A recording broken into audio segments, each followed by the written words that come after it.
जिसने अभी तक हमारा चैनल सब्सक्राइब नहीं किया है वो सब्सक्राइब करे। बच्चों के लिए होममेड रेसिपीज बनाने का सिलसिला शुरू किया है।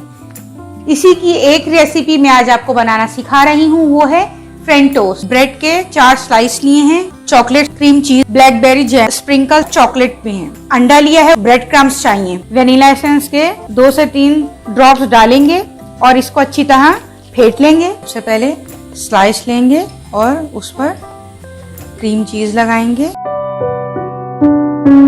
दूसरे स्लाइस पे भी क्रीम चीज लगा लेते हैं,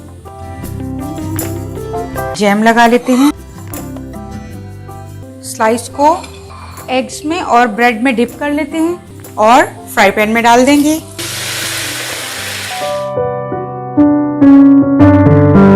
अब हम इसको प्लेट में निकाल लेते हैं किचन टॉवल पे। उम्मीद है मेरी रेसिपी आपको पसंद आई होगी। अगर आपको मेरी रेसिपी पसंद आई है तो प्लीज इसको लाइक, शेयर और सब्सक्राइब कीजिए।